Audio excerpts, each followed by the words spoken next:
Hi, this is Dale Janota with School Board Support Services. I've been on this world now for over 70 years, and I have a strong desire to still be productive. So, I'm going to show you how your teacher's salary and benefit structures compared countywide for the 2019-20 school year. Now I'm using 2019-20 salary, or if you're not settled yet, I take the most recent salary you have. And when I do a salary analysis, I try to look at everything. Too often we make judgments based on salary only.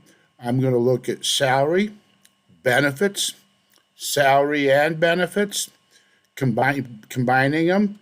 I'm going to look at it based on a per diem basis and then also based on student teacher ratio.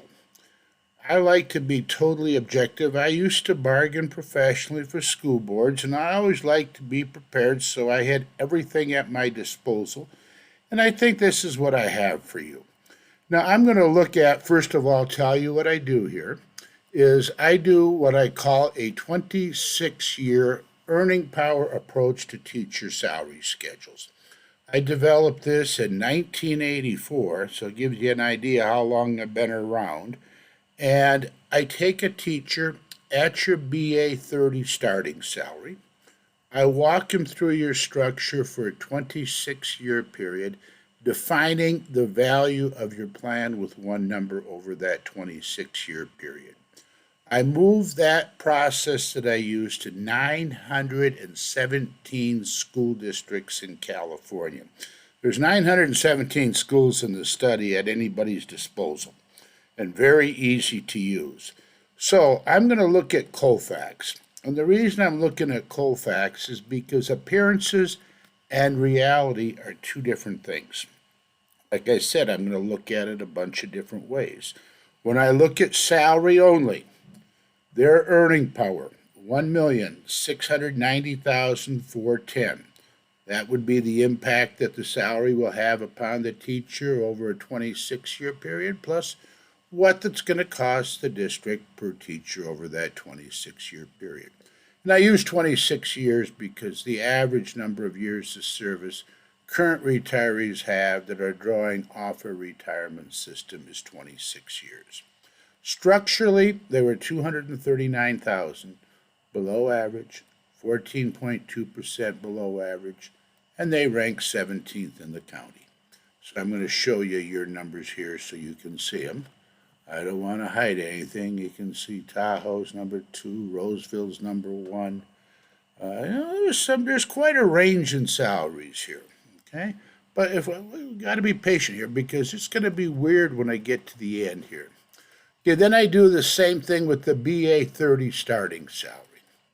You can see there, they're 5,100 below, 11.8% below, and they rank 17th. Now that's with the credential. Then I look at the biggest number with the BA 45 without a master's. Now I picked that number because nationally, the BA 45 is the mode as far as the teachers can go without a master's degree.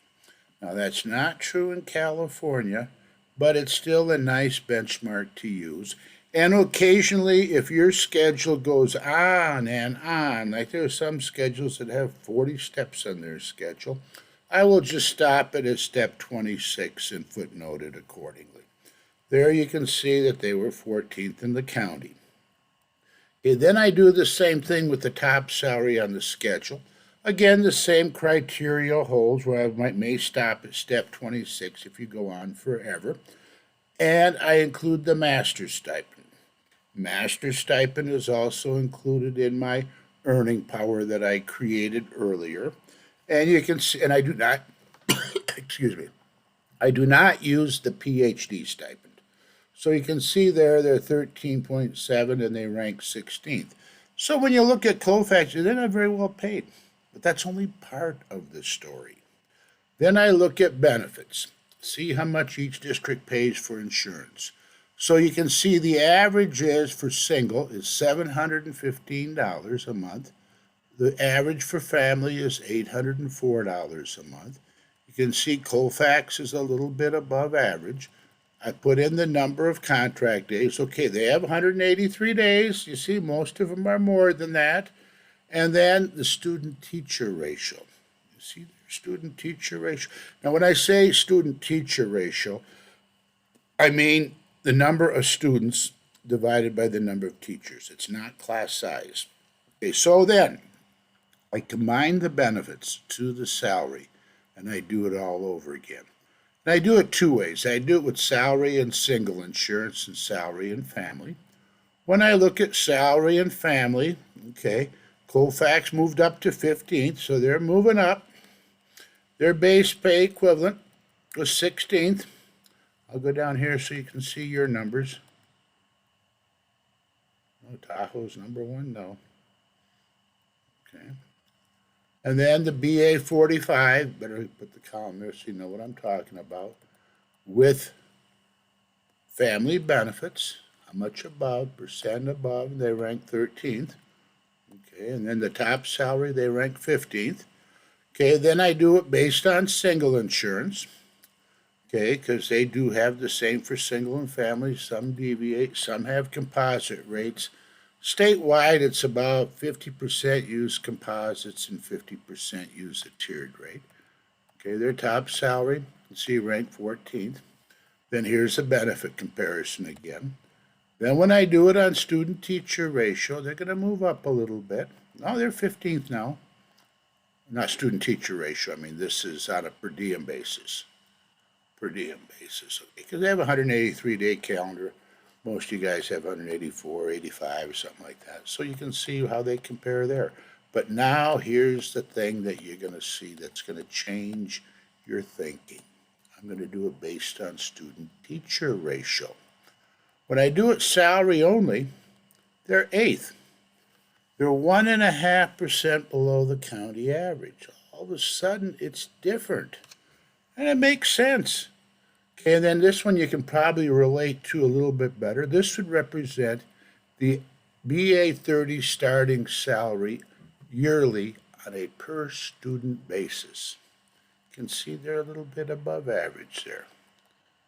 Okay, and then we look at this. Now when I put benefits in there, salary and family benefits, ooh, they're above average.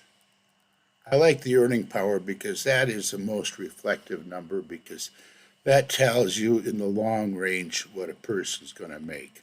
I'm a long range thinker. So you can see all of a sudden, salary alone, they didn't look good. But when I do salary and student teacher ratio based on a single, they rank 4th in the county.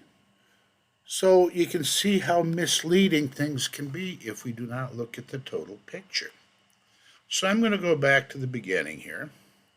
I hope you find this interesting. I love doing this. I've been doing this since 1984. Not to this degree because technology didn't exist. You notice before here that Alta Dutch Flat was not settled. Okay, I'm going to show you how they can make a proposal. See over here, I got a footnote here. And they're using the BA Max and Schedule Max as a 26 salary. They're not settled yet. Let's say they're looking at a proposal. All I have to do, first of all, I'm going to stick in their code number here, which is 424. That loads in their salary schedule. And now we can make proposals. I can go over here and say, okay, let's say they're looking at 2.5%. And then let's say they're going to leave the benefits the same. If you change the benefits here, it'll change it over there too. So now all of a sudden, now you can see what this proposal does if we add 2.5% to the schedule. If your master stipend is fixed, it leaves it fixed. And then you go to the right here. Let's see what they had for benefits here. Oh, 656. Let's change that to 700. Okay, we're going to, or 750. We're going to change that to 750. This is a pretty generous proposal. Okay. Now you can see how they compare on all those numbers with the group of schools that you choose. You're not limited to the county. You can stick in any numbers here you want. I mean, I got 917 schools, so you can pick anybody you want. Put the whole state in if you want. Okay, So you can see how it looks there. I'm not going to go into it too deeply here because I think you're getting the gist of what I'm doing. Change that to 750 and then checking out a proposal. So you can do that as well. So it's kind of cool. So I'm going to go back here and put those zeros in there. Now I do sell this stuff. Now I'm tired of the 4-digit comp study cost or 5-digit comp study cost. The total cost of this is $595. You get this entire template. Let's see, out of curiosity, let's see how you compare with the state. There's your county average. There's the state average. See, I have every district coded alphabetically here, so you can pick out the codes alphabetically. And then I also have the codes sorted a bunch of different ways for you. I got them coded by the type of district, that'd be elementary, high school, or whatever, and then by the enrollment, the cost per student, which kind of transposes to the wealth of the district. I have it by type and then enrollment, and then I also have it just by enrollment only. So if you want to pick schools your own size in the state of California, yeah, I have all the code numbers here for you. All you do is copy, paste, boom, and you're done. It's a one-sentence manual. I like that. Okay, so again, it's $595, and I'm no hurry for payment. If it, I mean, right now you probably can't even write checks the way everything is locked up right now. Here you can reply to this email. I don't need PO numbers for $595. I've had a lot of people think I'm nuts, too cheap, but I don't care. School board support services. There's my name. There's my email again. There's my website. You can see I'm a real person. Phone number. You can call me. Do whatever you want. And I hope you enjoyed this as much as I've enjoyed providing this for you. And then, thank you much for listening.